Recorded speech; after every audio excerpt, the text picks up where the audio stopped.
Olá, pessoal! Que alegria estar aqui com vocês novamente na nossa neuropsicologia do cotidiano. Eu, Sandra Chevinski, agora vou falar com vocês sobre as nossas emoções. Exatamente. Muito importante entender como elas se dão e acontecem no cérebro.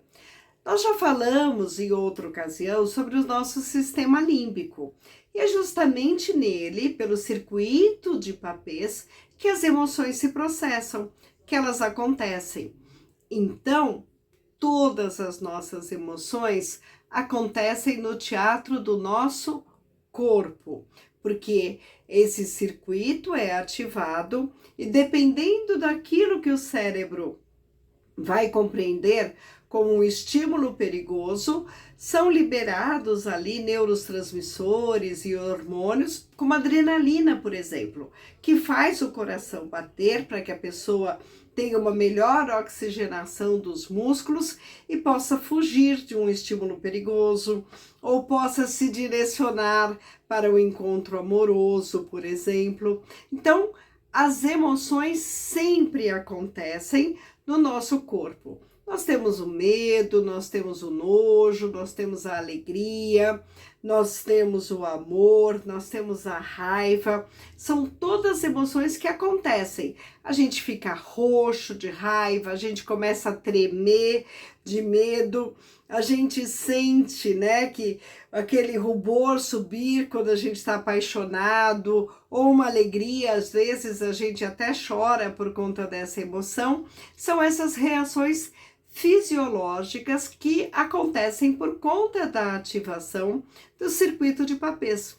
Mas vocês lembram? O nosso cérebro é todo interconectado. Então, essas conexões, essas reações também se espalham por outras áreas do cérebro. E aí, nós temos aqui na região frontal a compreensão e também a tomada de consciência do que aquele estímulo significa e do que está acontecendo com a gente, do que acontece no nosso corpo. Por isso que eu chego e posso contar assim, nossa, mas eu fiquei roxa de tanta raiva. Olha, eu comecei a tremer de medo, as minhas pernas ficaram bambas, ou eu fiquei tão feliz que eu não conseguia nem me mexer, fiquei paralisada. Essa tomada de consciência das emoções que acontecem no meu corpo é o que nós chamamos de sentimento de emoção. Como essa circuitaria da emoção, circuito de papéis, mais o sentimento de emoção acontecem nessas áreas do cérebro, isso mostra claramente como as emoções, elas são interferentes nos nossos processos cognitivos. Por exemplo, algo de forte valor emocional será muito melhor memorizado. Se eu gosto muito de alguma coisa, no meu caso, por exemplo, eu adoro falar sobre a neuropsicologia. Então, é muito mais fácil eu gravar essas informações, eu entender essas coisas e elas fazem um sentido para mim.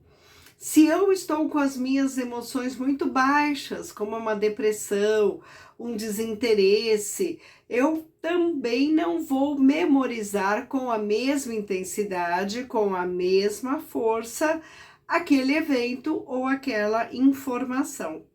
Então, vamos aqui ter clareza. Emoções no corpo, coração que palpita, mão que transpira, boca que fica seca, pupila que pode dilatar, né? Às vezes até reações ali, né? De se eu tiver muito medo, eu posso ter uma soltura da urina, por exemplo, coisas desse tipo, porque são as reações dessa região do cérebro mandando para todo o nosso corpo e que a gente vai reagir. Sentimentos de emoção já são a tomada de consciência dessas emoções que estamos vivendo. Claro que acontecem no mesmo lapso de tempo. E sentimento, não é? Que às vezes a gente faz tanta bagunça. Sentimento já é algo perene, algo duradouro, ligado ao nosso estado mental e consciente propriamente dito. Então, eu tenho um sentimento de amor pelo meu filho, por exemplo, mas posso ter uma emoção de raiva dependendo do que ele apronta. Então, veja, a emoção pode ser de raiva, mas aquilo que é duradouro é o sentimento. Claro que se a gente tem muitas emoções desagradáveis, esse sentimento, por exemplo, de amor pode ser minado, que é o que a gente vê nos relacionamentos tóxicos, por exemplo. Então, sentimento é mais mental. E o afeto, que a gente fala tanto das questões afetivas. Afeto sempre se dá numa relação.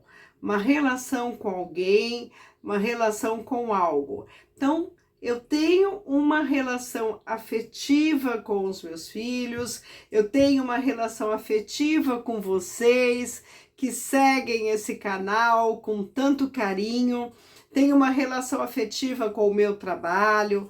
Então, é sempre algo que é relacional. Pode ser uma relação com alguma questão do mundo externo ou pode ser uma relação de algo interno propriamente dita.